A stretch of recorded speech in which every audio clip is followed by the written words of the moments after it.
Rivals, ladies and gentlemen. I'm Atlas. I'm upset that I had to pick up from a pun after Pulse left, but I'm so excited to be here. I'm alongside a newcomer as well. Zach Rusty Pie joins us on the desk because we cannot have too much LCK bias because that would be ridiculous. How are you doing, man? No, fantastic. We've watched 3 games so far. We've seen the LPL go even. We've seen the LCK play 3 games and go up 2-1, and we've only seen 1 from the LMS. So I think it's fair to say we're now getting into the meaty end of this for the LMS region. Yeah, and I feel like we've had a flavor of the inevitability that you get from watching an LCK game. You get a little bit of the flavor of the crazy seesaw that you get from an LPL game. But do we have the crazy chance victories, the Season 2 championship LMS moments? Have we had that yet, Raz? Oh, that narrative is coming in thick. that's exactly what's coming in. We haven't seen it just yet. Hopefully it comes out. I mean, if you think that Machi is going to be the one to do it, then that's a Cinderella story already. And I'm prepared to believe, Raz. That's not a Cinderella story. That's a Hail Mary right now. They are tied for 7th place. And Machi, they make no mistake. They completely understand what type of situation they're in. I talked to their coach, Leo. I'm like, how are you guys feeling? Are they nervous about being on the stage? And he's like, well, we understand that we're underdogs into this, and we're just trying to learn. And I feel like when a team goes in, we're just trying to learn, might be a bad time. Might be. The thing about Machi coming into this is that the 3Z in the top lane, Easy, I suppose is what he's called. He's a strong top laner. But then you have to flank him up if he's going into these 2v1 situations. Well, where's the jungler? I think Taizan has not been performing well this split. It's been a really tough task, especially with the bottom lane falling behind. And I think that Apex, although he's been finding great success early on in the split, some of the new picks that he's been coming across with like the Zillion, for instance, just hasn't been working out. I wanted to come back onto, let's say, an Ari pick. I want to see what he can do with early lane pressure. And we really can't understate 3Z. He got MVP last split over Ziv in terms of top lane talent. So this guy is actually very good. It's a big deal in the LMS. Exactly. He just doesn't really have a team underneath him, or they're not all stepping up at the same time that he is. Well, speaking of not necessarily stepping up, we have heard Froskeren's thoughts on the OMG draft situation. They did manage to pick up a victory. Now we get to check in with them again. And Rusty, what was your takeaway of the old OMG match we saw earlier? I sent a tweet about this as well. I was like, I'm not surprised that any of this happened. I am not surprised that they won. I'm not surprised they made mistakes early and that it was messy. And I'm not surprised that they could team fight really well towards the end of the game. I think, obviously, the places they need to fix, they've needed to fix for a very long time. And so coming into a game like this against Machi, and my ongoing narrative for OMG that I'm sure everyone will appreciate if you're an LPL fan is your 4th place. You only need to beat the 4th place opponents. It's not that hard. You can do it by being what we just saw in the first one. And thankfully for them as well, I mean, Machi, a 7th place team, MVP was, a 9th place team. Things looking good as far as their opposition are concerned. Machi, a different story, and we'll see whether they can actually come across well. But OMG have got some things to prove, and I think it begins in the draft phase as well, because some of those picks, I know Froskeren was relatively tilted looking at that one. So we'll see whether they've shored some things up with what they're taking away from Machi this time. They just need to stop disrespecting their team. And we're going to look at Machi right now. It's 3Z. That's the guy you want to look up in the top lane. Taizan, Apex, D, and then Dreamer down there in support. And you mentioned this, Raz, Taizan not performing too well at the moment, but you have to cast your mind back to how Machi got to this tournament in the first place, and that was through a playoffs run that we saw from them in their the spring split, and a lot of their success, whilst Izzy has looked good in the top lane, even a split before that was through Taizan, who had some really good moments. Him working with his support was one of the standout things for Machi. That has long since disappeared as we do look towards new carries on the roster, but that's always going to be a lingering thought. If they manage to show up, then the team may not be 7th place LMS. It might be higher. That's for me, it's kind of like a question is, what is he looking to play, right? Because if you're looking towards Taizan starting to perform, is he finding a grip in the meta? It doesn't seem to be the case, because currently if he doesn't have a hand on Zach, which for whatever reason they seem to be getting, they go towards a supportive jungler like the Ivern. There we go. Ivern. And it has, honestly, you can do it. And if you're trying to just support lanes like Apex and 3Z and just have him go into these team fights stronger, then sure. But currently, it's just not good in the meta. Which is why it's so important that someone like Apex is also stepping up. Razo already talked about how Ivern is a go-to jungler for Taizan. If it's left open, even in this meta, he may reach for it. And then you need to have strong pushing solo lanes in 3Z and Apex if that pick's going to work to its effectiveness. Yeah, it's really interesting to see what Taizan's going to pick up, because he was, of course, historically a bit of a Rengar go-to as well. So that out of the meta now is Elise and Rek'Sai more making their way up. We are going to move over the side of OMG. And this is a team that we have seen prior and some question marks still left open, but I think that they delivered exactly the way we wanted OMG to deliver a game of League of Legends. I know I certainly did, because I had no idea who was going to win that game. And normally, when MVP hits the Rift, you know exactly what's going to happen. Just based on pure entertainment value, sure. I'm entertained, but not in the right way. What are we doing here, Your heart's going to be stopping, huh? I'm not here to watch a gladiator battle. Like, I absolutely was. I'm here to watch my team win. Well, your team did win, Frostgreen. So there we have it. I was very confused at the end there because I'm like, yes, look, it actually did work out. You're going to be absolutely fine. MVP did exactly what I expected them to do as well and lost, so everything is going great, and we'll see whether OMG can follow it up again. I was just like white knuckle on the screen. We're like, oh, God. Yeah, it's that beautiful seesaw. It's the game of ping pong that we were able to witness there. But I want to go back to Apex there in the mid lane because I have a few question marks for him. Okay, go for it. Hasn't played any Orianna, hasn't played any Victor at all, and his most played by far is Cassiopeia. How is he going to fit into the global meta between these three regions? For me, I think that Apex's mid lane pool is questionable. Like, what is he willing to play? I think that Ahri has been a pick that he's gone towards and found solo kills on when they went up against, for instance, YE Spiders, but that was a YE Spiders, right? If you could take lower competition, then sure, you could take it. Great name, though. That is a good name. Anybody who's a classic LPL fan, that's an organization you'll know. But the thing about that is that Apex does need early pressure. You really do need to see him on a champion that can get the early game flowing, and that's going to be the quirky pick, Talia. If you don't find those picks for yourselves, and if you go towards the scaling picks, which he does tend to favor, then you will find early game deficits of which Machi has been having. Well, we'll see whether he can go up against Icon. That is going to be difficult. You saw it just on your screen there.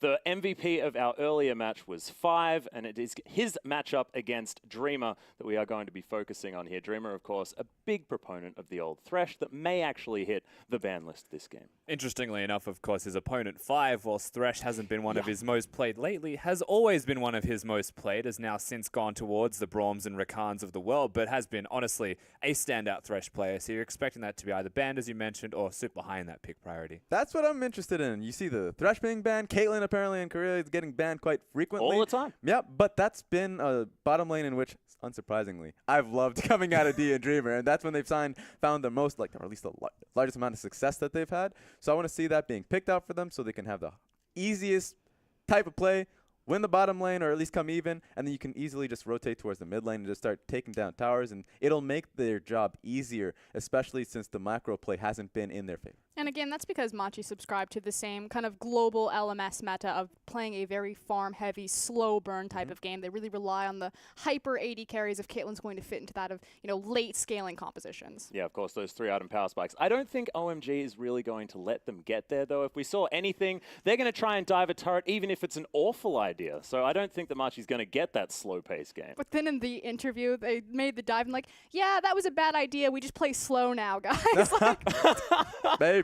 Is that their idea of slow? Maybe it's just like, oh, we have a scaling composition. Right. Might as well try to dive because even if we mess it up, we can win late game. I remember when OMG had Xiang sitting in the top lane as a tree for the majority of the game. Yep. I'm used to this team being a very different story. Now it's all just craziness all the time. It's absolutely fantastic. I mean, rewatching the Dan Gaming matchup that OMG had earlier on, I mean, it's all just complete insanity now for OMG, but it's working with an undefeated record. Like, I don't quite understand, but I'm excited by it, And I guess for me as well, looking at OMG, like organizationally, you mentioned it, they have the Maokais. It was always Maokai Siva. Uzi joins the team. Yeah, it didn't matter whether more that Siva. Maokai was support either. Yeah, exactly. They will still do those crazy things. The difference, though, is that they bring in the icons and they take out the cools and they add this young flair into the team who will want to make these more aggressive decisions. You've got SMLZ who's coming into form and he'll pick the Cogmore, but then he's got the wild card of 5 next to him who will do crazy things and accelerate that Cogmore early. Well, we'll see whether he's going to be able to do that, but we are going to hop into Champion Select, ladies and gentlemen. Unfortunately, Frostgreen is going to have to leave, as well as Raz, and Rusty and I will be taking over And we've already had the bans coming through thick and fast. Rusty, as Ivern and Cassiopeia both banned away from Machi. Intelligent bans, as the Caitlyn is going to be taken away from SMLZ. But we did hear that D did want to play that one as well, as the Cogmore is going to join the list. Yeah, OMG banning away the Cassiopeia. Banned away from him 71% of the time in his own regular leagues, as well as the Ivern over 60, or about 60% himself. So a lot of respect bans here from OMG. That was a question mark in game number 1. Still seems to be consistent here in their second game. Yeah, blue side Zach ban going to once again go down. Second time we've seen it today on the blue side. It's Galio is the follow-up. Elise and Rek'Sai both available for these junglers if they want to head towards them. Tazan was a historical Rek'Sai player, as we are going to hop out. Hopefully nothing has gone wrong, but we are going to have a look at the players in the beautiful stadium. Yeah, of course, you're right. Tazan, he has the Rek'Sai in his back pocket. He's also had the Gragas, and you know that if he's going to be an Ivern player, something that has been banned away from him, that's the kind of style that he'll like to play. Rek'Sai is a really nice bridging point as a champion between utility and damage now. Of course, can go tanky if you'd like, but Warriors for that skirmishing, for invading in the jungle, is a pretty good way to take apart OMG as a roster. Try and find Jericho and stop him from doing anything. Yeah, we'll see whether they can actually do that. I do like the fact that he's posed this question as well, because we do know that as far as his most played of all time, it is Rek'Sai and Elise that are up there, Elise pipping it just a little bit, but we have seen Rek'Sai get the better of that pick in other regions so far in her current state as well, after a slight buffs after the Void Rush change, things like that. So we'll see who he is going to go towards, or whether there's a different priority pick here, because I think getting Rakan away from 5, also a good idea. He showed some incredible mastery on that champion. You've got your Thresh and you've got your Rakan there as necessities, and of course Machi, they're on the red side of the rift, and assuming all of these bans that are currently there stay consistent, as they would make sense. I mean, it wasn't like an Urgot was banned or something like that. Not at all. Oops, fat-fingered the Galio Not ban. again. That's not generally what happens. Normally you fat-finger that one, you're like, oh, that's okay. Feeling all right with this one. Working as intended. Exactly. But that does mean that with the Galio up and available, right, which is the perfect bridge for where I was even going, is nice. It has to be banned. Then it leaves open the Thresh for 5. And we don't know if Machi can play Rakan themselves because their tendencies go towards the Thresh. But at the same time, there's junglers everywhere. You've got your Elise that they went towards last time, OMG. And you've got your Rek'Sai, which is a decent answer. So as far as draft is concerned here, just off the 5 bans, Machi already in a tight spot. Yeah, they are. And just to go on your point of the Rakan as well being played by Dreamer, it has been played once, and it was a loss. And the most disgusting thing that I've ever seen so far in League of Legends actually happened very recently, and it's Kalista Rakan, the combination. And I was doing my research because I like to find out whether I'm going to be seeing this. And it doesn't sound that dirty, right? It doesn't, until you get Fate's called Quickness Grand Entrance did, and it's disgusting. That's the technical term, obviously. And when Deft doesn't know how to get out of that with all summoners up and a QSS, that's when you know something has gone drastically wrong. Yeah, I think the nastiest part about that is you actually pop the Rakan ultimate and then get pulled in by Kalista, so you get thrown out and charm everything that you knock up at the same time. So they just sit there in a bouncing castle. And it's not a very good experience for anybody involved except the Kalista's team. Yep, absolutely awful. And just to compound with that horrible point is the fact that D all-time on Kalista is 0% win rate. So not necessarily going to be seeing it out of them, and we'll see whether the Rakan is going to be targeted in the second round of bans, or whether, now that we've gone back and had a bit of a think about it, we're going to redo the ban phase or something like that. This is how we prop up Machi to be a star team coming into this, of course. No. It's all about avoiding that. And you don't have to play Kalista. She's not top of the meta. I was just wanting to bring it up because I was interested. Well, just throwing it out there. You ban Cogmore and Caitlyn. You're starting to limit yourself already. Hey, that is true. Although when Ashe and Varus are both available, you best believe you're probably going to get Ashe and Varus. Yeah, you definitely read my mind there. But when you look at OMG, I don't know if they'll want either of those. Their preferences can play the Varus, maybe Varus over Ashe. And the Xayah we also saw the first time around. So they are a team to throw a spanner in the works. And you might still get the Varus or the Ashe on the side of Machi. D may play that, but who knows where it's going on the opposite side of this? Who really knows? I absolutely think so. And I think that, D now has settled into a very sort of meta pick rate as well, with things like the Jhin being the slight wild card creepy in there, but otherwise it is the Ashe, the Varus, and the Caitlyn. But he has been able to get his hands on Caitlyn a heck of a lot. And if those bans do come in again, we are going to have to see something else out of the bottom lane of Machi. But we need to probably... He's happy to be here. He's just a bit tuckered out. They've already played a game, Rusty. he's always that expression, which is why SMLZ is my favorite. You've seen him smile on camera once in most of his career, I believe. I don't think it's been more than once. Well, you know, my favorite LPL player was Godby as well, and he did the opposite. He glowered. Glowered? I think glowered's a word, right? I feel like me pronouncing it in an Australian accent sounds weird, but I think it is actually a word. I'm not sure anymore. Oh, don't even know. But we are waiting for this champion select to come back, ladies and gentlemen. And as we do, we should move towards the top side of the map. I'm hearing right now that it was an error message, so we are going to make sure that we get everything all sorted out. But 3Z up there towards the top side of the map has played 10 unique champions so far. And if you weren't aware, the LMS doesn't play quite as many games as the LPL or the LCK because both of those regions play way too much League of Legends. So having 10 unique champions at this point in the split is actually quite amazing. So we'll see whether he's going to be able to sit on some form of comfort, which is just the J4. He's played 5 games. The rest is either 1 or 2 games max. Yeah, that's the important part, right, is that J4 just seems to be his go-to. Xiang played it as well in the first game. It's going to be a contested pick if you've watched any LPL in the past few weeks. J4 is just the way to go. It's J4 Renekton. We have a very rare, very, sometimes food Rumble to be seen, but nothing else besides those. So he'll have to pick it early. And as we mentioned through the draft, there's already some forced picks coming out of both of these teams, so it may not be seen at all. Yeah, it may not. And I want to talk about the Rumble at the same time, because Rusty, we have watched a fair bit of OMG recently, and the Rumble was not something that Xiang was able to handle all that well. Now with a lot more sort of 1v1 potential, may not necessarily be able to clear the wave as fast, but that doesn't really matter all that much when you're just going to be fighting all the time anyway. So Rumble can be a powerful pick in this sort of meta that we might get to. Machi could potentially head towards that. Of course, the biggest advantage of the Rumble was pushing the waves. Champions now like the J4, though, can play into Rumble whilst pushing waves aren't your forte. As J4, it takes a couple rotations of spells. Now that he doesn't push as quickly until level 3, you can slowly work up towards it and not get pushed out of lane. It is a champion that both of these teams can surprisingly still look towards. Xiang, whilst he is a Maokai player at heart, Nautilus player when he has to, has played the Gragas as well when it became meta. They first picked Shen. I mean, this guy is like still dedicated to the tanks. He wants to be on a beefy frontliner if he can get there. The meta is trying its absolute hardest to prevent him from doing that, but he is resilient. He is a resilient man, and he will fight against it. That's why he's the Maokai main, because trees can get very, very old, Rusty. So he's stalwart. I want this play style, and I want it forever. He's trying to age. All the power to him, But, he has looked good on some of his more, I guess, aggressive picks. The Jarvan did look great against OMG, even if there were some question marks with tower dives and things like that. But if you just look at the statistics, ladies and gentlemen, OMG won the game, so who cares? Pretty much, and that is the name of the game here, isn't it? Yeah, you got to win. 4 plays against 4, 3 plays against 3 when you look at seedings, and OMG, good or bad for them. Honestly, as long as they get the W, that's what matters for the whole region. That is absolutely all that matters. And I think the reason we got the error message, by the way, ladies and gentlemen, is because we had to cut Froskerin off before she managed to get in her point earlier. So Froskerin, welcome back, and please take us through whatever it was you were going to say.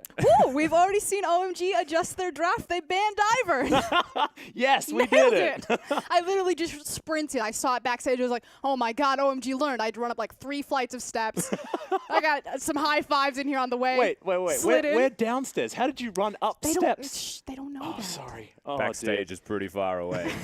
It's actually just like 30 feet away. I just wanted to know whether we had like this secret room downstairs that has a whole lot of cool stuff in it. So they got the draft right. Is that what you're saying? I mean, this could be a little bit more of a Machi specific one though, because Cassiopeia wasn't necessarily something you were screaming about last time. Don't get me wrong. We still have plenty of time for this to go sideways. But the bans so far, if we stick with them, have been solid. The Cassiopeia, I mean, Raz talked about how it's one of the big picks for Apex, that he likes to go that direction. The Ivern, so obviously they're treating Machi with respect. They've looked up their champions, and they've denied them a lot of their power picks. And that was the second time they've done that, right? Which for OMG, as far as I'm concerned, is impressive. 2 out of 2, we're good. All right, we're winning to start things off. But, I mean, why the Zach ban on the blue side? I do need to ask the question, because he's so incredibly strong right now. Wouldn't you leave it open, just go for the first pick? And we have seen OMG's jungler take the Zac. Yeah, again, that's what I was this is thinking. why they made one of the swaps from World 6, where like maybe World 6 doesn't play it, Gieko does. But it just means that they want a priority pick elsewhere. And it's now, what is that priority pick? Before, I believe it was the Elise. We've seen her really cropping up in this tournament.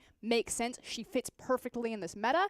I kind of agree with you, though. Like, why not just take the Zac? especially if it's Elise as your first pick, because Zach does the same role, right? So there's no actual like higher champion in the hierarchy or role in the hierarchy above the jungle pool, so why would you not just go for it? I mean, it could be an instance where maybe you're hoping that something like the Galio slips through. I would think that it makes more sense to me if they like first banned Galio. How Machi did their bans was Caitlyn, Kog'Maw, and Galio. It would make more sense to ban the Zac if maybe you're trying to get like the Kog'Maw or the Caitlyn priority pick. But since those two came out first, I'm still like, you know, it was close. No cigar, but close. Yeah, it's sort of getting to that point where it's like an all or nothing situation. It's like either we're going to trade everything and it's going to be great for Machi, who's on the red side and does get sort of that double priority pick. However, a little bit of a different story. And when you leave 3 junglers up, it's not like you're going to be able to pick 2 of them. That actually is the big overarching point for OMG there, is that when you pick Galio, the LMS is probably the only region that seems to play at top lane as a higher priority. The LPL, LCK, they will still play at mid lane, and OMG has Icon. Now, he probably can play Galio,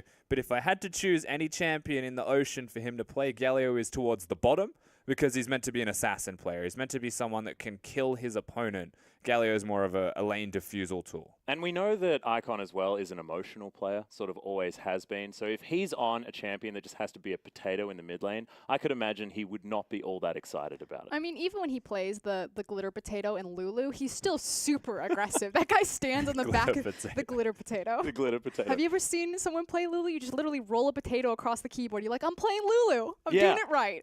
But she's my tired champion. I play Lulu when I'm tired, but I also want to have a good time. So I've got lots of buttons to press. It just doesn't matter which order or which buttons I do. I'm in a different league. I can definitely tell. I've played with you before. You certainly have. Although, unfortunately, you haven't played with my Lulu. Fortune or unfortunate? No, it's unfortunately, because she's a lot easier than some of the stuff that I attempt to play. This guy mains Syndra. I definitely don't. And Champion Select couldn't have come at a better time, Frostgrin. So thank you very much for keeping us company. And Rusty and I will attempt to get through yet another pick ban phase. Of course, that is the goal. Yeah.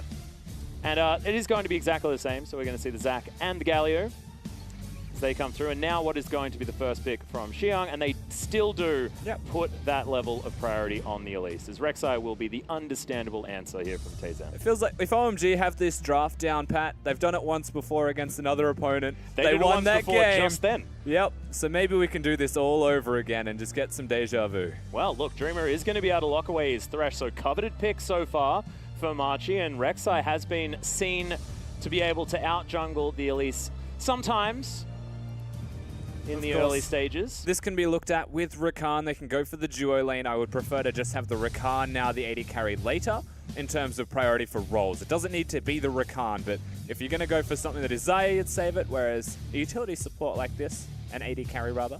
Yeah, we have actually seen Varus Rakan elsewhere as well, so he's going to be opted into instead of grabbing that Xayah. So that's an odd one. Apex now considering his options. We'll see whether they decide to round out their bottom lane or whether they're going to try and pick a solo laner here. And for me, one of the beautiful things about what OMG have got now in the bottom lane is that Rakan doesn't need to engage anymore, which is a big part of what the Xayah Rakan lane had to do. Whereas we spoke about this in a very negative way for about a minute. Yeah, I know. I'm really, really glad that we'll save that point for a second. He was listening, and D's like, give me the Kalista. I need to prove these guys wrong. But the big thing about OMG having this bottom lane is that 5, when he plays Rakan, is actually a really good flanker. He's really good at placing vision, denying vision, and getting behind them to engage. So you've got the double threat of engage tools, which is OMG's ballpark. Well, we are going to see some extra bans now as the Kassadin is taken away from Icon. Of course, he's most played, but the guy has a bit of an ocean there in the mid lane, so not a big deal. Syndra going to be the follow-up ban against Apex, and now J4 is going to go wanting towards the top side of the map. Xiang, of course, loves it, but I think that Easy would have liked to pick that one up himself, and I find it curious that they're going to ban that one away instead of just grabbing it on the next rotation. Yeah, certainly, and priority may still go towards that top lane. Banning the J4 might still indicate that a top laner is going to be picked first. Of course, they should put their counter pick towards mid lane. It's just its Icon. You don't want to give him the option of a counter, but again, if you ban the J4, you leave yourself options to counter top lane instead. Yeah, I actually really, really like this Corki look at as well, because Icon was fantastic on the champion, and Corki is pretty busted right now. The dude does a heck of a lot of damage. 80% magic damage auto attacks, Rusty. We haven't had a chance to talk about this because I've been in a different country, but that is silly. That is real silly. It definitely is, and we've seen some innovative build paths from Corkies as well to compensate for that fact, going for flat magic penetration as an example with the haunting guys after your Trinity Force, so that the rockets can do more damage, and it means that now you're such a variable champion with build paths, you can play into literally anything. You're a ranged champion that gets home guards with your package at 8 minutes. It's just a wonderful time to be Corki. It most certainly is, and it's not too bad time to be a crocodile either, as Xiang is going to look to take that one towards the top side, and I'm proud of you, Xiang, because that is not a dedicated tank. I almost wrote crocodile instead of Corki while I was writing the draft. Thank you for that. Crocodile? Crocodile. Nice. Well, the LeBlanc now being considered by Archon, and I would love this. Jumping back into casting OMG with a LeBlanc game is absolutely joyous. Because I believe one of the first games that we ever saw Icon on was that LeBlanc, where he started clapping mid laners left, right, and center. Yeah, one of the 16 reworks in and around the RE picks that he also has for himself. I can't really remember which one it was, but he definitely solo killed, I think, 3 opponents in a row playing LeBlanc. He has still been playing it as very much a prolific champion in his pool, and one of the many that he excels on. And I just want to congratulate us once again, Rusty, on what we were talking about in that extended break that we had between ban phases. The Rumble has been picked up here into OMG, and Machi are going to look to try and, you know, put them off guard, because it seems like this current iteration of Rumble is something that OMG have struggled with in the past. Yeah, Rumble, Corki, put them together. You can make an X marks the spot composition if you want, fighting around objectives, which is the key word, of course, when we're talking about that. That's the triple Band-Aid comp. Yes, and underneath it you might find some treasure as well. Whether it's Machi saying, come and fight me, or it's actually just Machi's dead bodies will be determined. Yeah, well, we'll see. But this composition from Machi is something that we could definitely see working, but there are still so many question marks because, like you said before, 7th place team in the LMS, not necessarily here because they think that they can win. They know that they're the underdogs, but this draft actually looks fantastic for our LMS squad. Absolutely, and even like one step further on that, Machi 7th place, OMG undefeated in domestic, in a series type of environment. Play their best of one, still undefeated here, and all they need to beat now is Machi, and then they rest on the rest of their region to see if they can get those victories. Machi, they're the second team to be playing for the LMS. The first game was a defeat as well by J-Team. Of course, it was against Samsung. They want to get on the board for the LMS. They've got the composition to do it, and that composition is actually very nasty if it gets ahead. Yeah, this is the thing as well, because we do have an Elise on the side of OMG. They have tools to get themselves ahead as well, and most notably, they have Elise Renekton, which we've seen get first blood almost as if it's clockwork time and time again over every single region in League of Legends at the moment. So ladies and gentlemen, as we head towards Summoner's Rift for our 4th game of this Rift Rivals, we're going to see whether OMG are going to continue that streak or whether Machi are going to get on the board. And look, I was throwing out some pretty crazy narratives at the beginning of this. This would certainly start the surprise run for the LMS here. Any kind of result here that doesn't involve at least 30 kills in this game is a surprise. I think that's the only absolute here between OMG and Machi. Now, we do have to take a bit of a deeper dive into both team compositions. We mentioned, again, the objective control just from the Rumble Equalizer and the package from Corki. That is actually exacerbated further by the fact they've got Rek'Sai, who can use the Tremor Sense to spot everyone around objectives using Dark Vision as well, and Callista, who is just incredible at securing the objectives with the Rend. So the entire team composition is sculpted for neutral objectives along the river. The Drakes, the Barons, the Rift Heralds, whatever it becomes, they are really good at fighting for them. And the thing is, OMG will probably fight them for them. Yeah. And so they could have built themselves a composition just purpose to take out OMG. 0% win rate on Callista might forcibly be changed by OMG's hands. Yeah, and D also may have been secretly training to try and get his Callista up to par as well. I mean, it's always a big ask to go against SMLZ, a man with so much history playing the game League of Legends. So it is a big test, and it's certainly a massive debut of Machi to try and go for that. But Dreamer does have a lot of comfort towards the bottom side of the map, and they are a duo. So as far as keeping him comfortable, see whether Dream is going to be able to cope with that. Already, he's managed to pick up at least 3 CS, so things going great so far. It's not going poorly at the very least. Jaco as well has also started on the blue side of the Rift, matching Taizan starting at the red. Means that he'll be at a CS deficit for the moment and may even forego the Raptors to go to red buff, which means, in a way, it'd be the Scuttle Crab control. However, you can see the movements from Taizan immediately actually shifting over to the Scuttle Crab to compensate for that fact. Whether he knows that OMG's jungler started blue or not, he's gone there super early to secure it, pretty much on spawn.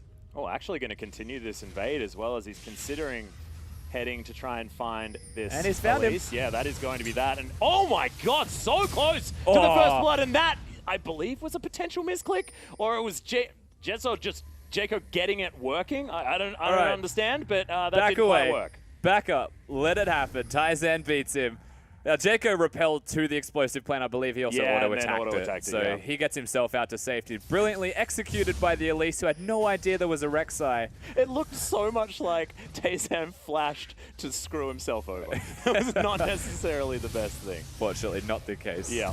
He will still destroy the jungle of the Elise, which is still a big win. You know, considering the movements didn't start at red for the Elise, of course. Likes to have a blue buff during the clear, so you can use your human form more. Yep, we are going to have a slight pause though, ladies and gentlemen. What I was going to talk to you about, Rusty, is that so far, it looks like Machi have picked themselves some winning lanes. At least some pushing lanes. Bottom side of the map we haven't actually checked in on just yet, but it's relatively even as far as things like CS are concerned. But otherwise, Machi looking okay. I know it's 3.5 minutes in. We don't necessarily have a heck of a lot to go on. But I mean, can I start? Can I start believing? You're welcome to believe whenever you'd like, Max. I'm never going to stop you from believing. I'm a Journey fan. This is the thing. Like, I'm not going to stop believing. Like, that isn't happening. So once I start, small town girl? Yeah, living in a lonely world. Yeah. I'm not going to continue those lyrics, though. Yeah, no.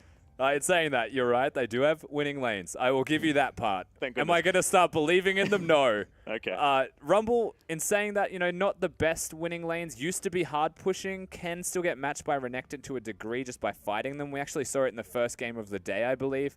Yeah. The Renekton went for a Spectre's Cal instead of fighting, but even if he went for a Tiamat, you still control the minion waves decently now. So top lane's somewhat equal. I would still give it slightly to the Rumble. So again, slightly too muchy. Mid lane, Corki can push, can hard push, but we'll be expending resources for that, namely the health, as LeBlanc will go in on you if you use your Phosphorus Bomb to clear a minion wave. That just makes sense. And so Icon will be able to kill his opponent, but his opponent will have push. And this still unlocks all of these opportunities. And we are only super early into this game, but so far, the opportunities have presented themselves enough for early movements out of Taizan. He has made the right decisions, and he has looked strong in this game.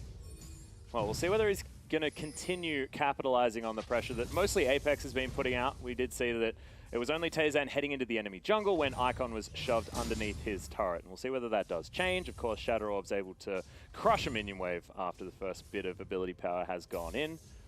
So, of course, very early days. Still decent for poking as well when you've got the distortion to go forwards. I'm also still believing, remember. Like, this is happening.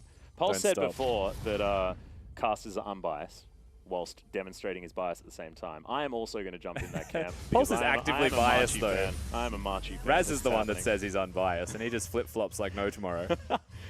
Well, here it is, the understandable Elise gank. Even throws out the flash to try and get this one all too easily.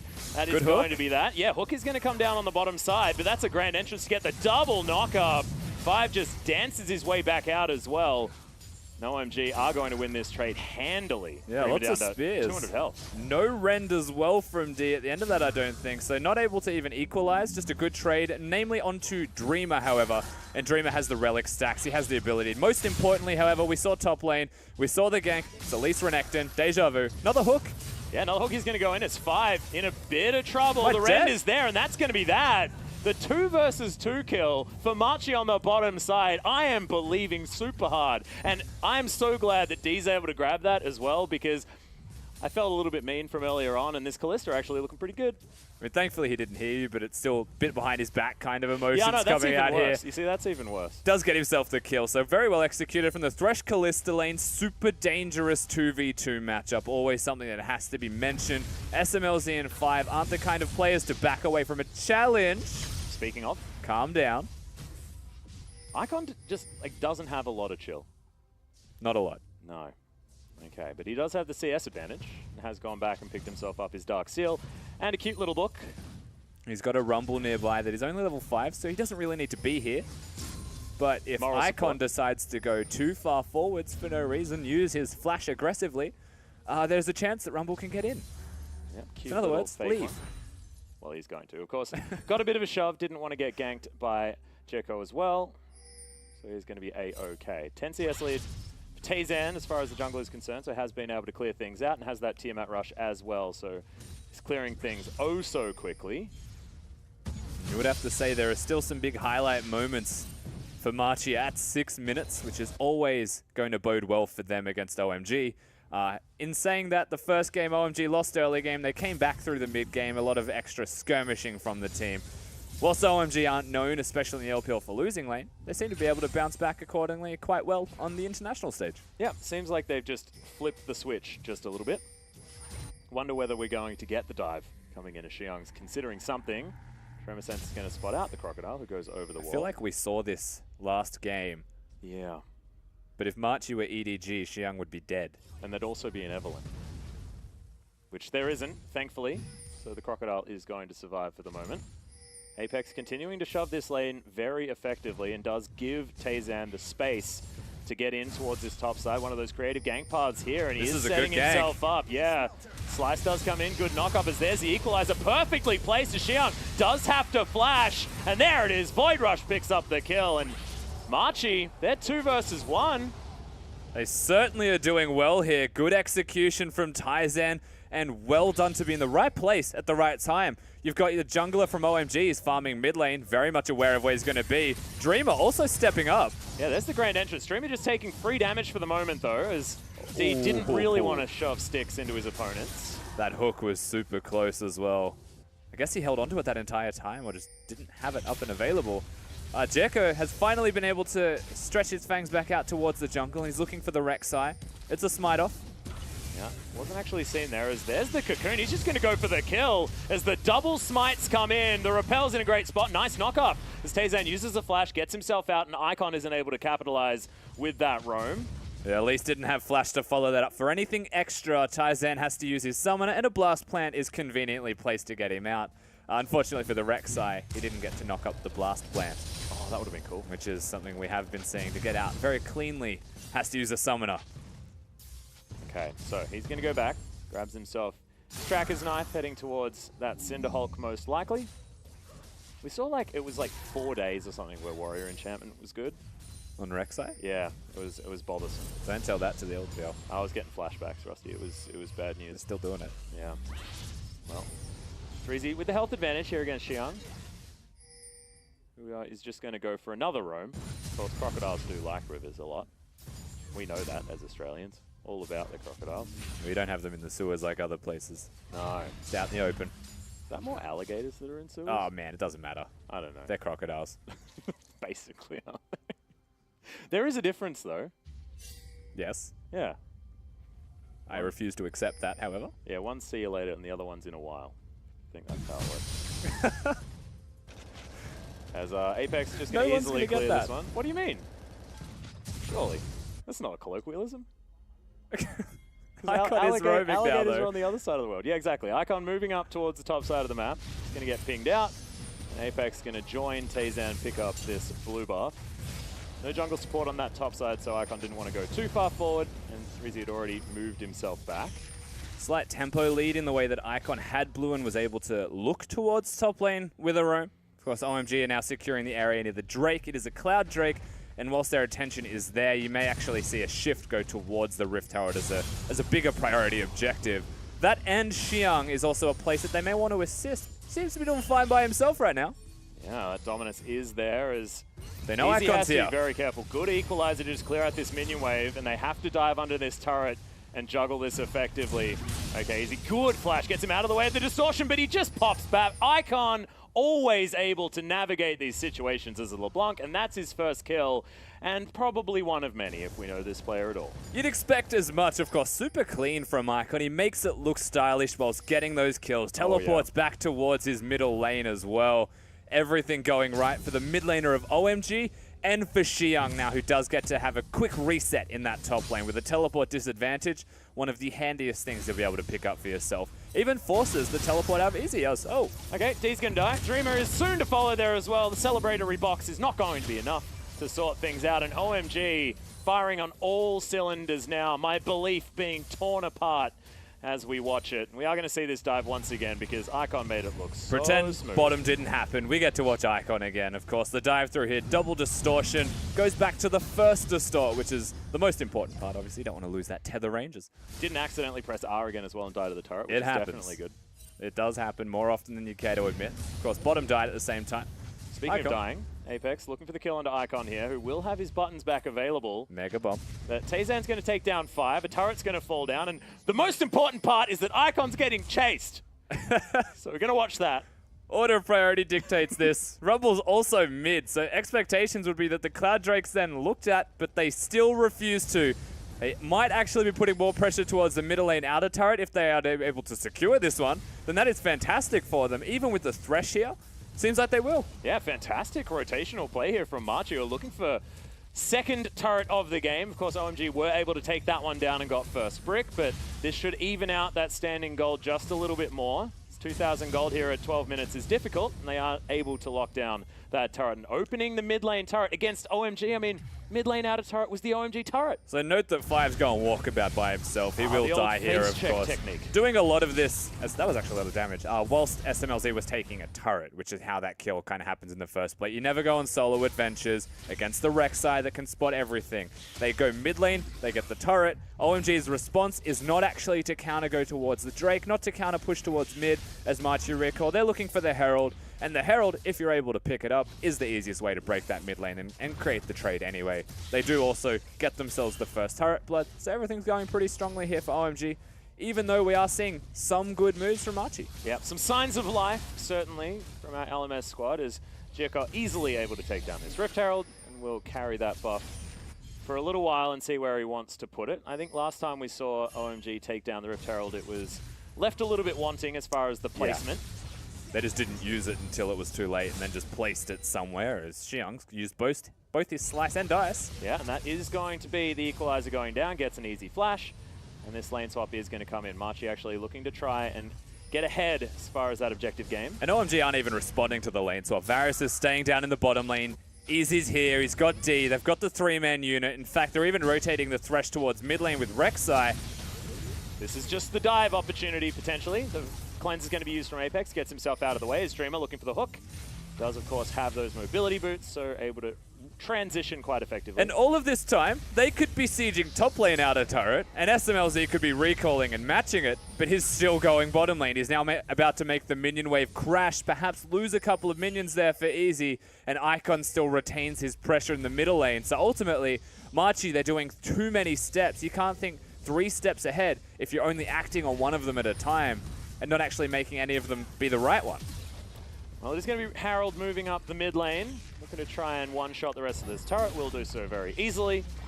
As that wasn't you, Jericho. That was definitely Harold. But exactly as we mentioned, right? You get the Herald, you're going to trade for the mid lane turret. There's not a lot that can then stop you. And Machi, they rotate towards mid, actually gift that opportunity. So the turret will go down for free because of the damage they were applying earlier. No trades to be seen. Yet. Not necessarily able to capitalize on the macro play. Icon does have the Sorcerer's Shoes that he picked up a little bit earlier on, so his build getting to that point that can get scary. Just wants his Gunblade done so that he can shoot people with a sword. Are we about to fight over a blue buff? All right, 5 looking to try and get caught once again, doing so quite well. Machi, yeah, blue coming buff down to OMG's level. Good God. SMLZ's also got a big flank. Of course, he can get hooked and killed because he's on a flank. Oh, it's just going to be Jekko locking down that blue buff. Nothing gained here from Machi, investing 4 people.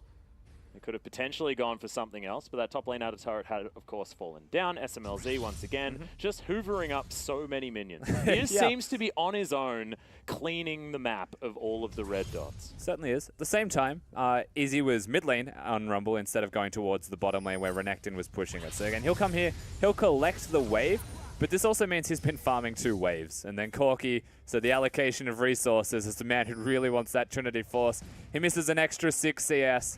And you'd have to wonder, at what point do we say, just give him the damn farm because he needs the Trinity Force. And you stay in your side lane, mister. I live on an island. I don't know what I'd be saying if it was solo queue, but that is going to be a dead Rek'Sai towards the top side of the map. SMLZ just piercingly arrows him, and he is going to fall down. Teleport for good measure from Icon specifically, so Renekton still has his up and ready, and they can use that teleport if Machi decide to defend this turret, which is a tough task, and they should not. Yeah, and this is what we wanted to see out of OMG. Clean play like you would expect from the top team in the LPL. Certainly, as far as this season is concerned, should not be in that 4th place because OMG has looked fantastic thus far. And I think that we're going to have a Froscarin out the back, not necessarily having a meltdown and feeling a little bit like things have hit some normalcy now in this game. Perhaps. I mean, Frosco is one that has a propensity to meltdowns, and there's a chance that there is just one anyway. Obviously, I'm not back there, so I can't confirm. We'll find out. Well, there is at least a Gunblade available, as that was adorable. Jekko just goes up into the air to see his death before he descends into a flamethrower. I probably wouldn't have chosen that particular route myself if I was given the option. However, the rest of them weren't great either. Yeah, Dreamer hits the hook from Fog of War. He was standing on a control ward, no chance to repel that. Rumble now going to try and prevent Xiang, but he's also got Taizan nearby. Yeah, a few options here as the flash knockup does come in. Xiang, not a whole lot of ways to get out, and without a flash is certainly going to be taken down. And that flash was just about to come up. Fantastic timing from Machi, who even out the kill score and bring us back to a sub 2,000 gold lead. Yeah, is that Froscarin in the background? Yeah, I can definitely hear a meltdown. That's the anxiety attack? oh, God. Okay. Well, that did a lot of damage. Hasn't even shot him yet. What are you doing? Easy. Oh, hello. He's back. Easy, calm down. Okay, he's looking to try and bait this one in, but is he just going to die? The last auto attack's not enough. That's the Void Rush, and see you later, Icon. Didn't have the distortion, and I doubted. Why did I doubt? I was the believer here on this desk. Icon, even in the best case scenario, was going to go 1-for-1 in that trade. Actually did not place the ward early enough, so was not able to get the second auto off. They get the auto out just at the end. We will see that, of course, again, as take the burst, half health him, back it up. You're having a good time, and Icon's like, nope, it was a pump fake. I'm actually committing to this fight. And then suddenly, you know, that half second, that stutter where he walks forwards and doesn't get a second auto attack off, doesn't get the Q off immediately, could have been the timing where the shield comes out there from the Rumble. And so he's able to live, and Taizan's able to come back in. You cannot dodge that ultimate anymore. Yeah, you certainly can't. So I have a feeling even if he snapped back to a distortion, it would just be Rek'Sai all of a sudden right underneath him, and that would have been another dead LeBlanc in that situation. So nicely done, and Machi move up to 6 kills against the 5, but still the gold advantage in favor of OMG. Having taken down that entire outer ring of turrets, things still looking good. And if this was a very old OMG, taking down the outer ring of turrets is when you start getting scared. But it's all a part of the plan, though, Atlas. Oh, is it? You give all of the kills to the Rek'Sai. They're just experts of playing around fed Rek'Sais, you know? Nice. Yeah. They don't actually know what's up unless they're against a fed Rek'Sai. I like it. Instead of not giving kills over to their opponents, they give them all to one member. They are so far ahead of where we're thinking. And then they get the 6 shutdown gold. That's it. Oh my God, it's so next level. This is why I miss casting the LPL, because I learn things like this. Do not take this one back with you. I'll be having a chat, everyone in Korea, you know, like we need to get to this level. If you went just a little in the right places, you too can get shutdowns. All right, okay, so we are going to have the dive as Machi has moved them away from the turret. Xiang taking so much damage. And that is going to be a huge commitment. All right, Taizan, we weren't being serious. On a flank. They're trying to avoid the equalizer and run to safety. Yeah. Will mean the turret goes down. Taizan's able to live. Machi, they get a lot more than just a kill. They equalize the gold difference. They equalize the towers, and the map control starts to eke back towards them just a little bit more. Yeah, I'm going to stop with the jinxing of OMG, by the way. Just going to not talk about it anymore because it seems like when I mention it, they're just 20-minute baroning moves. And okay, here we go. They are two-manning it. They think they are Dan Gaming, and it's probably going to work because they've got a Blade of the Ruined King. And you would never really suspect that Machi would suspect a thing. Yeah, there's absolutely no vision. Icon is cheating up here towards the top of the river, but unless Corky pulls a miracle, they've question mark pinged it right now, and it's there's 2K. So many pings. Now, oh God, I was hoping for that Foss bomb, but it is going to be the Baron going down. Massive gamble, but it pays off, OMG. And you can tell they're an LPL team, Atlas. Not a lot else that I can really tell you. In my analytical opinion, the LPL is now obsessed with Baron at 20 minutes. Because what do you mean know what? now? Come on. Because you know what? At 20 minutes, and it's not just QG. At 20 minutes. All right, got it. It works. It always works. No one is set up. No one has vision around it. I have no counter to that argument because do you know what just happened? It worked. Exactly. Yeah, perfect. Well, 5. Almost the casual face check into a hook, but Dreamer decides not to. He's invisible. He wants more. He wants a bigger option here. Honestly, you'd expect that after being spotted, you'd back away. But he decides that he as a statue is the best approach. If I don't move, they won't be able to see me. It's like the Jurassic Park approach. I was thinking of the superhero Cartman, but that works. Both of them references that probably won't be got by many people. Okay, well, Jurassic Park, that's pretty popular. Okay, Sonny's Hourglass has been completed by Easy up there towards the top side of the map, so he can be the golden flamethrower in the middle of a team fight if he wants to. But on the other side, we have SMLZ with close to his 3 items. A statue again. Okay. Whoa, okay, D's decided to go for the Phantom Dancer instead of the Hurricane. An odd maneuver. Yeah. Doesn't want to stack too much Ren. But he's also gone for Berserker Grease, so he hasn't gone the full resistance route. Of course, higher priority in the attack speed is you are Callista. Yep. You want to be bouncing around as much as possible. But the Phantom Dancer is the dueling item for the Callista. So someone's going to be running at him and is going to be trying to burst him out. There are a lot of champions such as the LeBlanc, the Elise, that are going to be trying to do that. And it's not a bad choice by any means. After going for the Phantom Dancer, though, you'll have to wonder what the next item is going to be. Whether it is actually just a piece of MR and he respects almost too much. Often we see the sort of double lifesteal and the Mercurial Scimitar, as well as giving him that little bit of extra CC reduction. Because that's your tanky item. Yeah. The lifesteal next. But we'll see where he does decide to go. I like it. Creative. It's the big one. Going to land on an SMLZ. Not exactly an option that they want, as the Baron buff is now pushing up this inner turret on the top side of the map. It's going to be staved off here by Machi, with all 5 members joining the party. And Machi are playing this out like Thresh is their frontliner and is their tank. He's working with Taizan, so neither of them are flanking right now. The hook is important, needs to be hit, and he's frontlining to hit the hook or to hit the flash flay above all else. They're not using the Callista as an engage tool. This is not something we have seen earlier in the day. This is a brand new ideal coming out of Machi. You can see his positioning, always looking, always standing in the front, knowing that D will save him, not that D will use him as an engage. See right now, it's actually working out very well for OMG. They own the top side of this jungle so that they have free roam between these 2 inner turrets. Feels like a matter of time before they'll be able to take down at least one of them, and this inner is very, very close to collapsing. Hunting, as is Dreamer. Okay. The multi-flank setup is now Taizan. Who's caught who right now is a big 3-man flay does erupt. The grand entrance not necessarily working out, as there is the ultimate. The Fate's Call comes in. Good knock-up as they've traded 1 for 1 so far. And the kills are continuing. There are the resets. That's close to a triple, but it's stolen there by Dreamer. And now Icon and Xiang, the last ones remaining, 4 versus 2. Can Icon get the big play? Is going to be the chain stopping D from moving further forward, and now Icon's the auto attacks are going to come in. The last one, is it there? The flash from D just uses the blue trinket and will be able to lock that one down. So 4 for 1 in favor of Machi.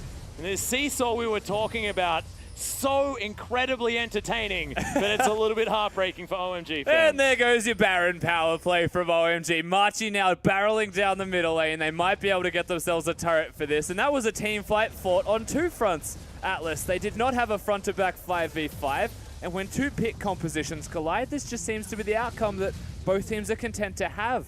However, Renekton and LeBlanc is not the same level as a Thresh and Callista in terms of what they're capable of doing. 5 does his best here, immediately ulting to try and counteract what Machi were doing. He then comes back to protect him. And now you can see the damage out of everybody else on the side of Machi. They just barrel through towards the red buff, pick up the targets, Icon and Xiang. Well, they're looking for the Zonya's up Rumble. They're not going to get him. And again, all of the time bought by the top laner of Machi is well and truly enough. Icon, instead of going with his top laner, decides that one of us is probably going to die here. Thinks he can make it out by being the bait, just because he is a LeBlanc after all. Gets the flash out of D, which is nice, but still the kill goes over. 3 solid kills to the Callista, and now 4-1 is D. Yep, and it's only 700 gold the advantage for OMG, as Icon starting to utilize this double teleport composition with the split push happening. The 1-3-1 certainly an option for this comp out of OMG. They do seem to be throwing themselves at Machi as often as they possibly can. And we do see this from time to time when 1-3-1 compositions decide to team fight, and it doesn't often work out fantastically well. And there is no 1-3-1 aspect where the Renekton is if he's being matched by the Rumble. The wave clear will be neutralized, they'll just be equal, and honestly, I feel like Xiang would start to slowly lose that. By having Icon, however, in that side lane, he has to bring Apex. Corki comes over, and then Corki, when he has the package, is capable.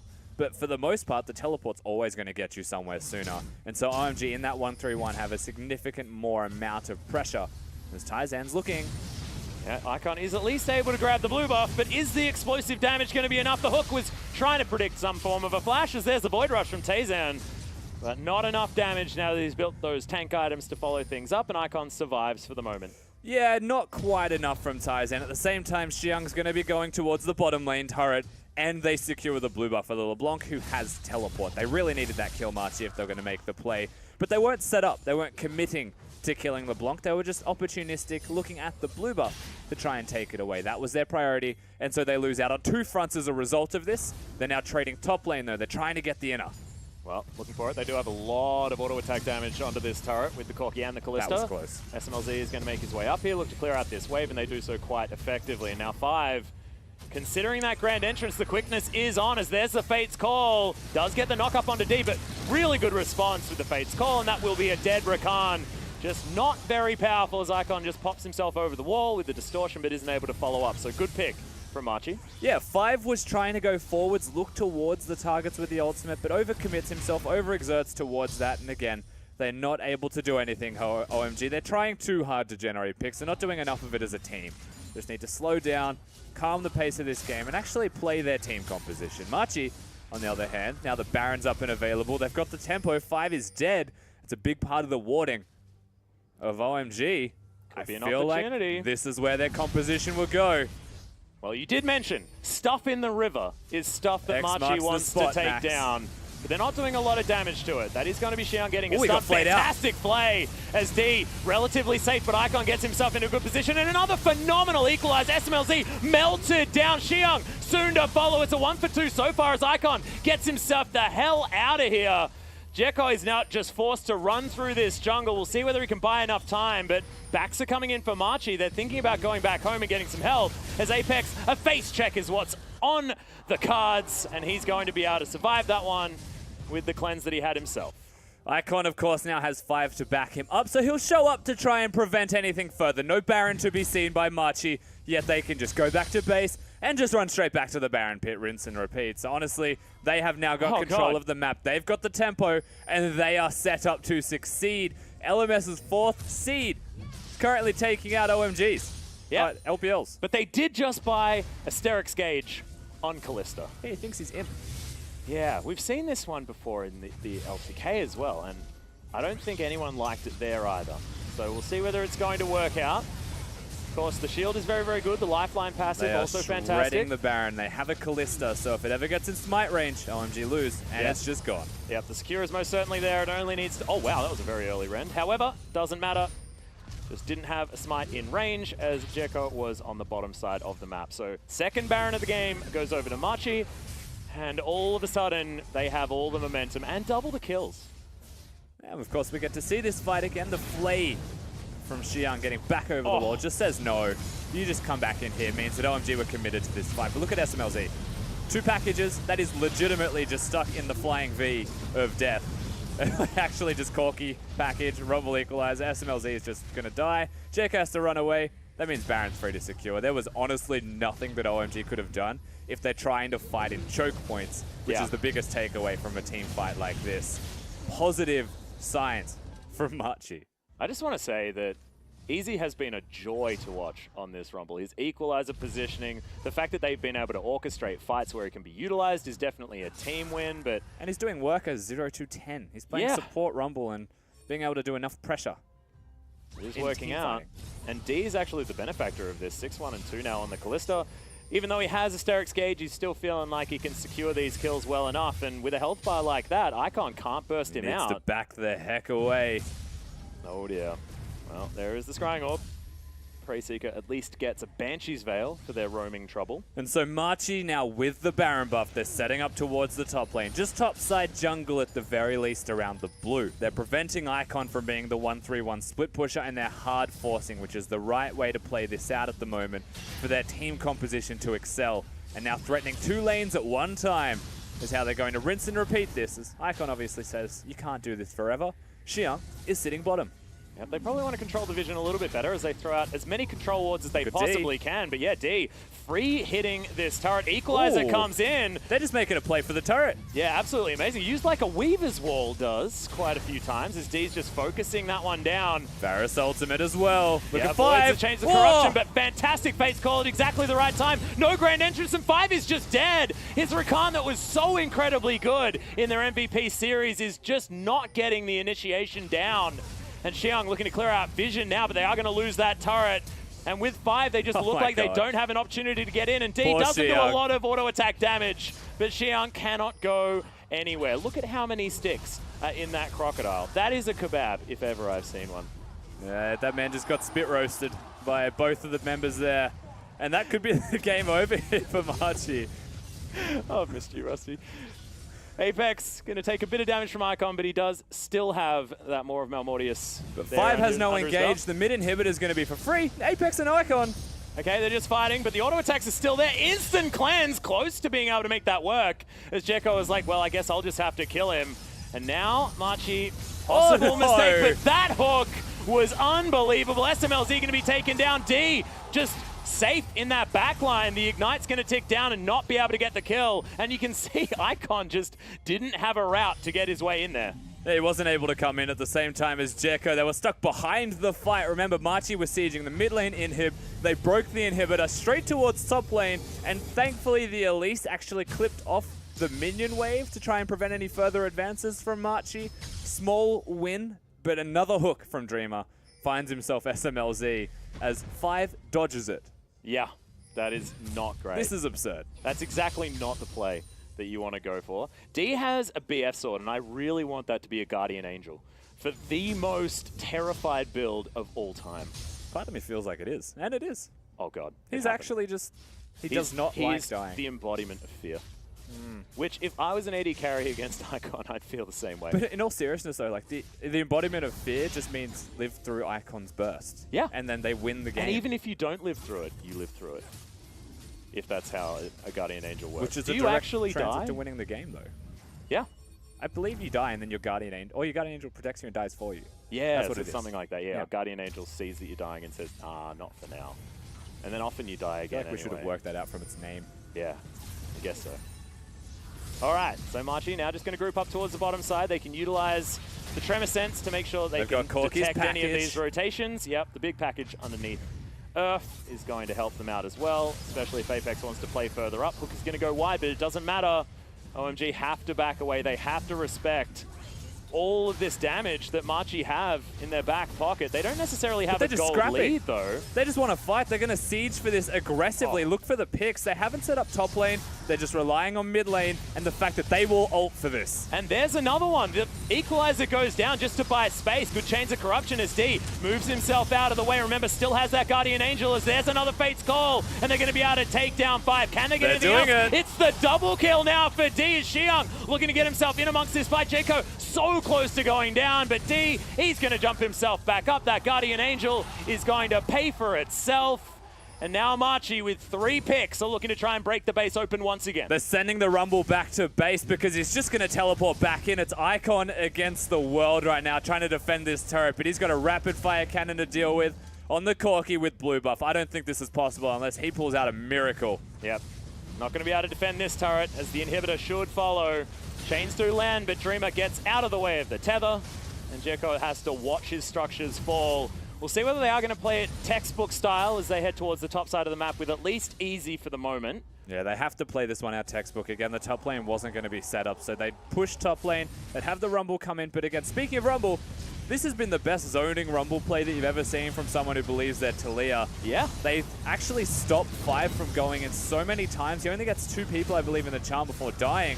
And the whole time here, D, whilst he dies at the end, has been free hitting, has been injecting a lot of damage alongside Apex, to take out all of OMG. And yes, Renekton is massive. You can see the amount of damage he dealt. There's nothing to follow that up. Nothing to secure the actual kills and to finish an entire team composition of Machi. Yeah, and Jekko was actually so incredibly lucky there. His Banshee's Veil came up just the moment that he was getting hit by Dreamer's hook towards the end, which would have equaled an extra kill. Dreamer has been fantastic, as we'd expect on this Thresh. But the real surprise has been D. After we noted the fact that he's played one professional Kalista game and lost it, and now looks like this is a pick that OMG should have seen coming, because the guy's got the crazy build. He's 8-1-7. It's a 0% Kalista win rate through his whole career. So I guess there's a lot of tenacity. Certainly is. Behind D. Of course, he's probably won in solo queue and stuff like that, so it's totally fine. But 8 plays on your turrets mind, out of 5 is the Baron is going to get mad at Xiang, and they're not going to commit to any fight here. No, you don't really want to fight this unless you get the perfect engage. They kind of have the Elder Dragon buff to stack them. It is only being empowered by one Cloud Drake, but the buff should do enough in the way of extra damage, extra burn over time to scare OMG away.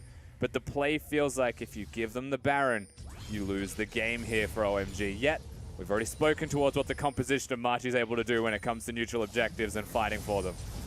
They've kicked it off. Not going to find the hook, but that's already down to half health. You're exactly right. Box goes in just to buy space. As now in the back. OMG, they need to find it. Fantastic triple knock-up there from 5, who's not going to die just yet, and D is going to fall. The equalizer again at a great spot, but OMG are turning it around. This is just what they do. It's a roller coaster every single time, and that's going to mean Baron. What the hell? OMG, why do you do this every goddamn time? They can't help themselves but win team fights when it makes no sense against an Elder Dragon team. They've lost one Nexus turret. Yeah. They recall with the Baron buff simply to defend their base and try again later. I feel like we've just passed go. They've gotten out of jail. We're good to go one more time. Maybe OMG find it within themselves. Just as Machi started looking good as well. I don't know which one to blame more. Well, I'm just excited that it's an entertaining series. We're going to have a look at this one again. Dreamer gonna miss a hook this time, not necessarily been his MO recently. And a lot of this is, again, 5 with the massive plays on his Rakan. When it comes to team fighting, if he's got someone backing him up, you can expect this from him. But not just that, D doesn't have the Guardian Angel. They're running away from the Baron pit. They're not committing to the fight as a team. You can see Rumble's well and truly gone. And Corki gets bursted out by Icon, followed up by D, getting bursted out by Icon. Just without fail, he is managing to play this LeBlanc through team fights against items that are designed to just counter him. Yeah, speaking of Icon playing the LeBlanc, just picks up his Zhonya's Hourglass as well, so he can be a golden lady in the middle of these team fights if he feels like it. That's a Rumble with a death cap though, Rusty, and I feel like Easy's just like, I'm not getting the kills and I'm doing so much work, guys. I need as much damage as possible so that I can secure at least a couple more. We're at that point in the game where we're at 5 items completed for most members, which means they still have control wards. So there's still hope for vision control battles. It's obviously a fake LeBlanc. Well, that's actually 4 members of Machi with control wards in their back pocket. Multiple control wards for a lot of them as well. And right now they're just running it down mid lane to try and get a team fight. They're not setting up the vision game. They're trying to actually brute force their way through. Now they start to set up the wards. Once they draw their line in the sand, they say, this is where we will pick you off. Yep, the scrimmage. Good hook lands onto 5, who grandly exits. Corki has the package, Rumble has the equalizer. We've seen them used for zoning once before. Varus is engaged. Yeah, Chain of Corruption does come in. Not quite the knock-up from 5 that he wanted, and the tanks are going to be able to get the work done, but good at Xiang's positioning. Absolutely fantastic, and that equalizer was left a little bit wanting. SMLZ zoned out, and Dreamer is going to be able to take down 5 once again. Apex had to flash himself back, but that could have been the god-tier play. This might be game There's over. Icon, he might get knocked up. That is going to be the QSS, but doesn't do anything against all of this. CC and damage. D looking for another rend. Oh, God. As Apex is going to finally fall down. Xiang, yeah, gets himself way back in amongst it. And where did this gigantic crocodile come from? As now Machi pressing up for this inhibitor once again. There's still 3 alive from OMG, so it's basically just going to be a 3v3. If they can protect D, there's a chance they get more than one inhibitor, but it feels like against the Baron buff of OMG, we'll have to calm down just one more time. We get a reset. Top lane hasn't been set up. Machi do not know what a side lane is. They are straight up 5v5ing OMG. The scary part is it's working. Yeah. I'm extraordinarily perplexed. I think that's basically the explanation of my feelings right now. I'm struggling to really come to terms with how this game is making me feel. But Machi are impressive, And my God, as far as entertainment value is concerned, this game is delivering. You know what we said though, Max? 30 kills in this game. Anything less Hey, than yeah, that is look a at that. disappointment. We're above that. There's 23 for Machi after this. And that's why you're the analyst. So 5, he only gets 2 people. Again, the Kalista ultimate has been really well used as a disengage tool from 5's engages. Has been really nicely executed. SMLZ spends a lot of time unable to hit people, and the second he does, Apex is going forwards. And this looks great for them as the zone just comes out. But the teleport from Xiang, he's already in base. Oh. I don't know how he managed to live through 5 people hitting him, but he comes back with full health. He locks down Apex. That could have been game over if Apex survived. He still had Flash and gets the second kill after all of this. So I thought that Xiang had died in the previous fight, but no. It's just how chaotic it was. Crocodile comes back. Gargoyle stone plane for you. He's got 6 items now as well. 2 of them being those damage items at the same time, so he can clear out minion waves, he can take down tanks with his Black Cleaver, and he's got that Gargoyle Stone Plate to be that massive body in the middle. Also, small note, no one on OMG has a slot available for a control ward. Yeah. So either they're just content sitting within their own base and letting it happen. Ruby Crystal? Yes. Why did Icon also go Amp Tome instead of a like either way? No. They don't have them, so what is on the map is what OMG are currently going to stand with. When you look at control wards. It's kind of ironic that, you know, reading books is often associated with education, and yet he bought that instead of a control ward. Well, we'll see if he gets educated by a flame spitter. Yeah, well, you can see Easy's wanting to do that as he's keeping himself relatively heated. Scrap Shield being utilized. They want the open inhibitor. Of course, you can see LeBlanc on the top of the map, recalling, not teleporting, and they are engaging. Yeah, well, D's actually going hyper-aggressive. They're going to engage onto the Crocodile. Not necessarily what they want, but that's a fantastic equalizer once again. Xiang. Oh my God, he just doesn't die. He's so huge. Oh, But that's going to be the Void Rush, and Tayzan's going to be able to pick that one up. And no more frontline means that this inhibitor is going to last so little time. And remember, earlier on, we had Super Creeps destroying a Nexus turret, and that is only one more remaining against a Kalista Corki that can get rid of these turrets very, very quickly. And the pick-up position, they're just going to end the game. They're looking for it.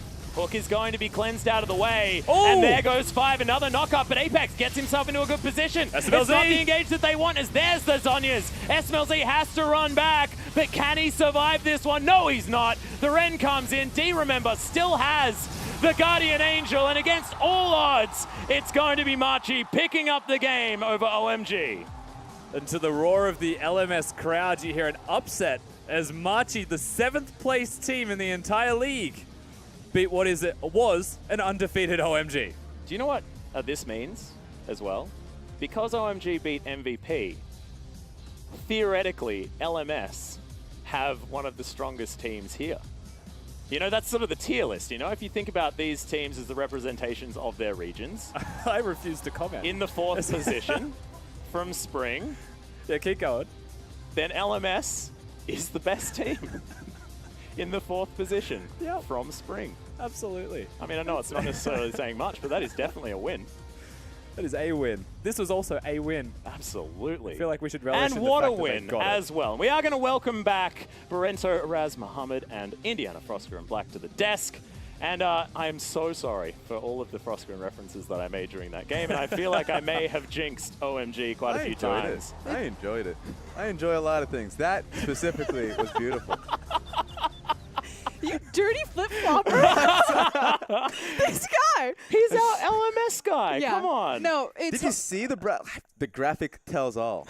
I was just going to say, Atlas, I was like, I know exactly what I'm going to say as soon as I sit down and be like, and I, for one, am glad to see our LMS overlords because now they've taken down MVP and OMG, and you nailed it. Thank you. Look at us. We're still on the same page. Doesn't matter. You know, I can move out of the country for a little while, but we still do have the synergy. But, okay, guys, can you offer some thought as to how Machi was able to come up with that victory? Break it down, exactly. I mean, Rusty and I were struggling just a little bit to understand what the heck was going on, but you guys had a fresh set of eyes. What happened? I will say to start, I criticized Tayzan because of his early split. This was a great game from Tayzan. Yeah, he played This was like a monster. phenomenal game from Tayzan.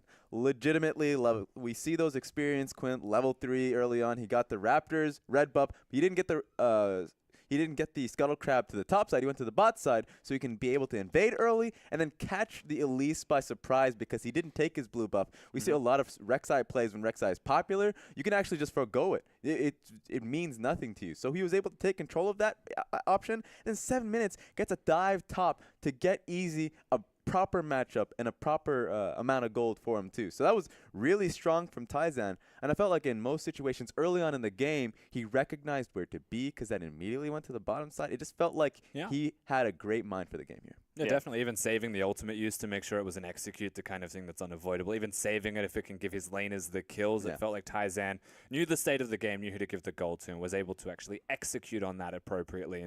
And you're right, the experience coin is one of those unnoticed things almost, because you're seeing it happen on a mini-map, but it means so much for the jungle role specifically, being able to catch out World 6 or Jekko. Yeah, we've seen that happen a lot. But one thing that Machi were able to do is keep cool heads in these moments. And sometimes you see these teams that envision themselves as underdogs, right, coming into tournaments. And they get to a point where they're falling behind, and then often you can feel overwhelmed. Machi was fighting back with everything that they had, and then able to transition victories that, in my mind, almost shouldn't have happened into objectives. They were able to turn things into turrets. They were answering moves that OMG were making almost every single time. This wasn't what should have been a 7th place team. This wasn't what we saw out of MVP, that we know as this roster can get good things done.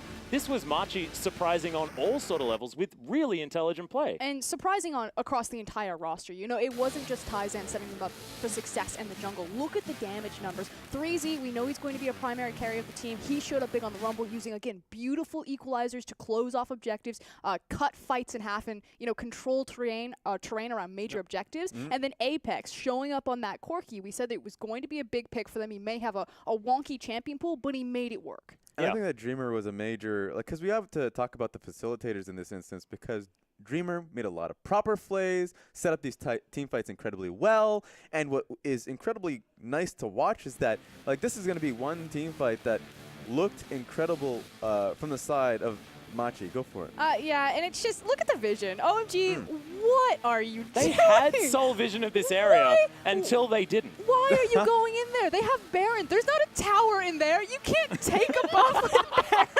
What are you farming? And Machi, you're just like, okay, this is fine. Huge equalizer across them. Dreamer sets up everything, hitting Flay after Flay, denying so many of those interactions. And then Xiang and Icon show up on the back half like, team?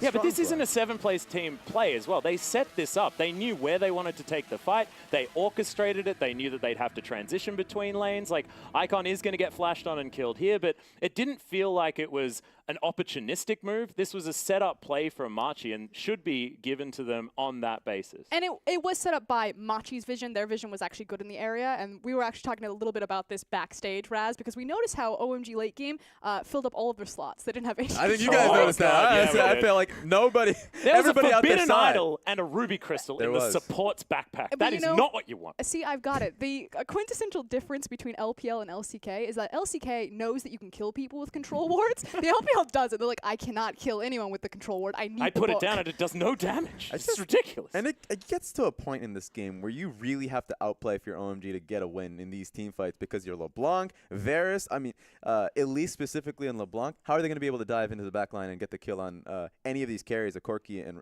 that incredibly defensive Kalista? He's built to not die as well. He's not going to get bursted down no matter how much you try. And so the massive carry potential out of the back line is just going to make it incredibly hard, especially for Renekton. Sure, Renekton had a lot of tanking abilities, but he's just going to go in there. He's like, I guess I've taken away 40% of my damage because of the Gargoyle Stone Plate that I have to immediately use. So there's no damage going into the back line. Yeah, but like, speaking of Xiang specifically, with a role of not killing the backline, just being a pest and being in the backline, I think he played extremely well. He did. But contrasting that to the rest of the team, there's obviously things you'd be looking at.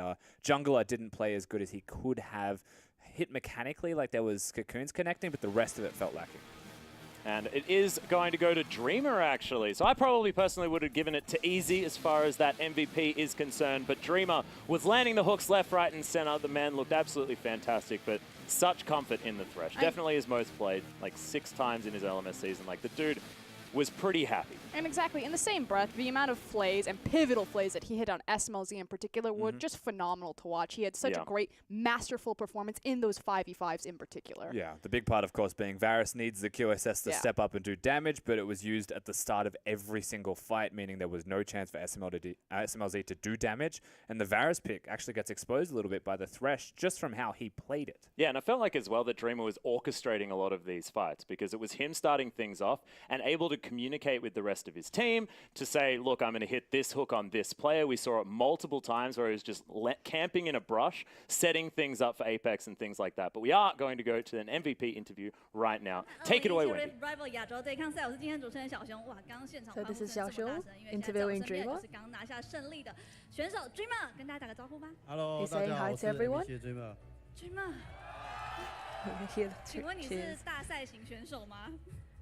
So are you a competitive player? And he's saying that he is a bit nervous. And he does believe in his teammates. So are you a very motivational player and you never give up? And he nodded. So you're facing a very strong team, OMG. And everyone is worried about you guys. So how are you feeling? So he's saying that he was a bit nervous. And he said he's focusing on him making plays, like the team making plays. So we asked whether they thought like they wouldn't have won.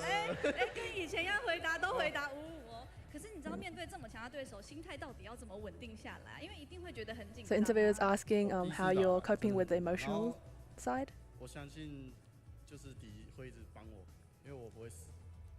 So he's saying that he believes in his teammates and that they'll always be helping each other. An interviewer asked how the state was. He answered everyone had a good state of mind.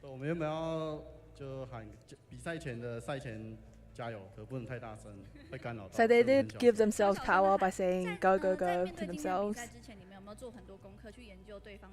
So asking if they had did some research about enemy team strategies. Dream answered that they did do some research on their team compositions.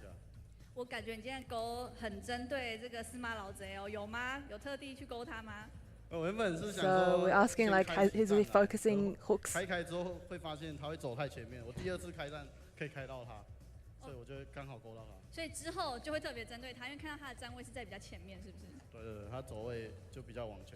So we're saying the enemy team did go a bit forward, so that's why he landed his hooks. So he's saying that his hooks were very on point today because of the ADC, and because the ADC's helped that he did.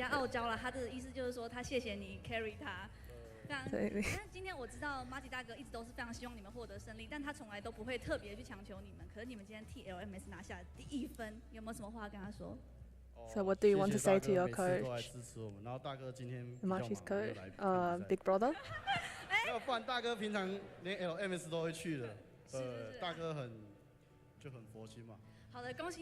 So he wasn't be able to come here because he was busy, but he's extending his thanks to him.